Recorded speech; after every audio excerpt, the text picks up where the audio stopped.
In the city of Cyprus in 300 BC, there lived a very wealthy trader called Zeno. While on a voyage from Phoenicia to Piraeus, his boat sank, along with all of his cargo. Because of that single event, an event that was entirely out of Zeno's or anyone's control, this very wealthy man suddenly became poor in an instant. Imagine you were Zeno. How would you react to your entire life's work getting flushed down the drain by the sheer force of nature? What is the proper reaction? Would you be angry, sad? Would you feel life has cheated you? For most of us, these would all be normal reactions, but not for Zeno, the father of Stoicism. One small change lasts an eternity, and one small reframing of your mindset can cascade into larger and more impactful changes later down the line. The core of Stoicism is the very definition of acceptance and indifference. After reading the works of Socrates and other great philosophers, Zeno created and taught Stoicism. According to Zeno, although we don't have much control over what happens to us, we do have control of how it affects us, and we must use this control to great effect. Rather than crying over spilled milk, or in this case, drowned goods, Zeno focused on maintaining his composure over the situation, remaining calm and neutral, despite his predicament. Today, people inadvertently view Stoics as people who cannot be broken, people who don't often linger to the emotional extremes, going through things like fits of rage or bouts of anxiety. But the original idea behind Stoicism was much more than that. Rather than just a way to describe people who are unemotional, Stoicism was a way to view, describe, and understand the world. It was a way of life, and that way of life has lasted for centuries. Stoic philosophy can be applied to situations today the same way it was applied thousands of years ago, and its benefits are just as impactful. Stoicism allows us to process these negative emotions from negative experiences, and turn them into the thoughts that give us a unique perspective of the world.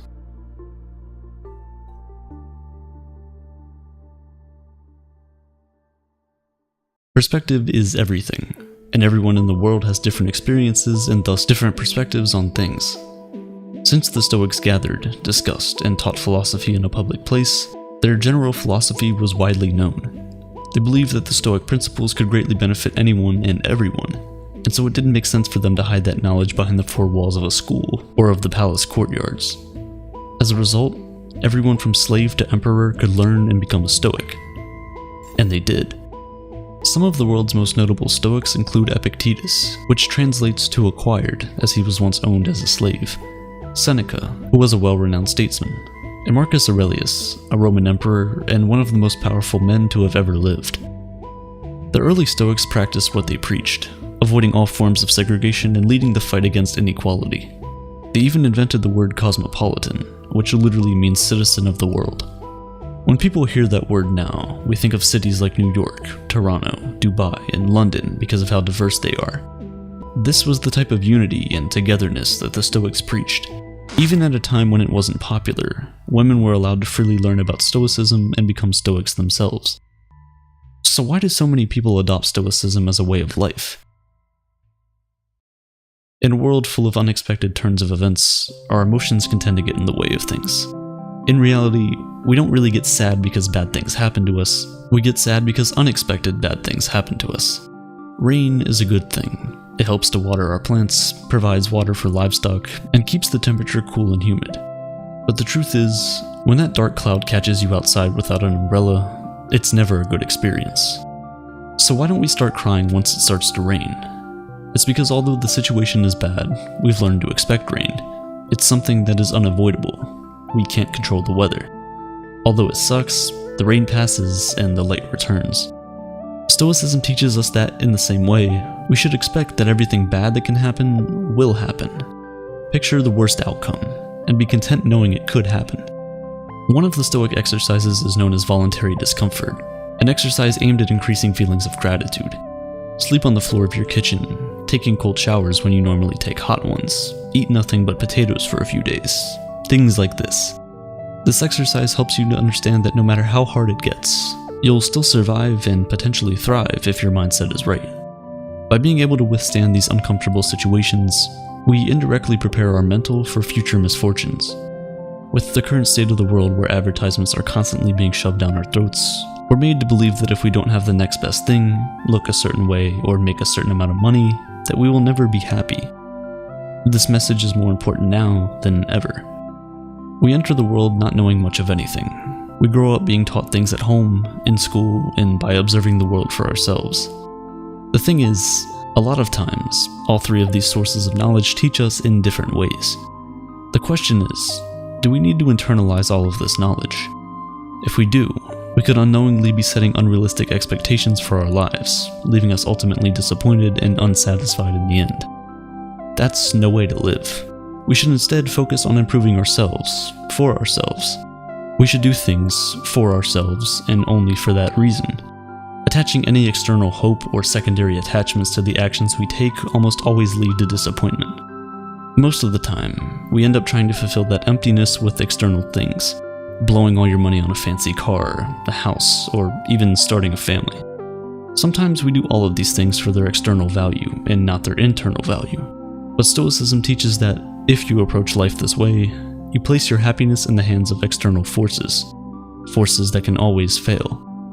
Cars almost always break down, natural disasters wipe away entire cities, and divorce rates climb higher and higher each year. But even the free things in life come at a cost. The cost of space, both physical and mental. As Seneca once wrote, "Learning to live with less will create space in your life for the things that truly matter to you." Instead, we must place our happiness on our intrinsic value as humans and on nothing we have or can physically acquire. We must choose to do our best to keep a cool head, regardless of what life throws at us.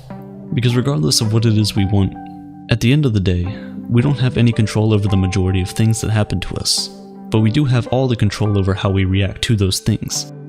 That is the dichotomy of control, the most important principle in Stoic philosophy. Stoics teach that we must learn to separate what we control from what we cannot control. We need to determine our value not from things we can't control, but from the things we can. Striving towards goals is a good trait, but breaking down when those things don't go your way is, in a Stoic's point of view, useless. Making YouTube videos is, well, a lot easier than being a Roman emperor, but it can still prove to be challenging sometimes. First, you must form your idea, which takes forever. Then research that idea. Scrap it because it sucks. Start over, script the video, create the video, edit it, make the title, thumbnail, and everything else before you hit upload. Everything up until the point where you click upload is all up to you. However, once you click that upload button, the power shifts to the YouTube algorithm. Still, a lot of people judge the success of their YouTube channel or Instagram account based on how many views and subscribers or followers they have, metrics of which, for the most part, are beyond your control. Stoics teach that instead, you should judge the success of your work based on the amount of effort you put in, and not on the outcome of your external hopes. Trust the process.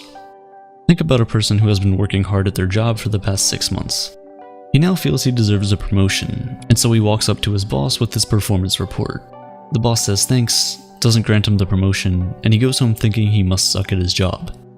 He doesn't consider that the boss might have simply woken up angry, someone else might have been better qualified at the time, or maybe the company was just losing money and couldn't afford it. He doesn't know the reason, but he's still upset. If he simply placed his value on the quality of the performance report he turned in, kept doing what he was doing to earn the promotion he wanted, he could have been much happier overall. With the right perspective, his goal wouldn't have been diminished, but just postponed. It's this reframing of your mindset that is crucial. A true Stoic does not view their successes based on the financial gain of their ventures, but is comforted by the fact that they can live a comfortable life without all the things money can buy. These are the 4 main virtues of Stoicism: wisdom, courage, temperance, and justice. Wisdom is being able to separate between what is internal and what is external, and the ability to choose our reaction to the things that happen to us. As Viktor Frankl said, between stimulus and response, there is a space, and that space is our power to choose our response. Courage. 2 words: persist and resist. Temperance, or moderation, is what I just did there, doing more with less, saying more with fewer words. While Jeff Bezos and Elon Musk are fighting at the top of the Forbes list, Stoics believe that the limit of wealth should simply be having what is essential, and then having what is enough. Justice is the most important of all the virtues. It instructs that no one should do harm to another because we were all born for each other, to do good to one another, and not to ourselves. Nelson Mandela was one of the most famous African leaders in the world. While he was fighting against apartheid, he got sentenced to life imprisonment, where he stayed for 27 years before finally being released. When he was released from prison, he was elected president of South Africa, and thus, many people thought he was going to brutally punish all the people that had anything to do with apartheid or his imprisonment. But of course, he did not. Throughout his time in prison, Mandela read the works of Marcus Aurelius and learned many of the core values of Stoicism, all of which he practiced throughout his life. Instead of calling for the heads of the wrongdoers, Nelson Mandela urged his people to instead seek the opposite, to relax and rebuild. He stressed that the past was now beyond their control, and that the only thing they could do was find a way to move forward and build a better nation. This is the way of the Stoic. In modern-day medicine, Stoicism is at the core of procedures like rational emotive behavioral therapy and logotherapy. REBT helps patients to identify negative thought patterns that might be causing emotional and behavioral issues. It allows you to challenge the reasoning behind all these negative thoughts with logic, and when you realize that many of them are unfounded, you can then replace them with more productive and healthier beliefs. Logotherapy, on the other hand, is based on the Stoic principle that humans are driven by purpose. Even in the darkest of situations, we can fill our lives with meaning and happiness by simply finding out what that purpose is. As many of us know, though, this is easier said than done. It's a process, much like everything else. We have to rewire the way we think, out with the old, in with the new. To fix our problems with happiness, we must practice self-worth. By redirecting our definition of value to the things that we can control, we can stop getting fixated on the things we cannot control. And overall, we can lead a much happier and more fulfilling life. Stoicism helps us steer through past and present storms into calmer and more peaceful waters.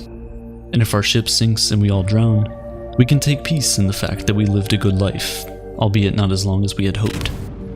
Because remember, everything has an end.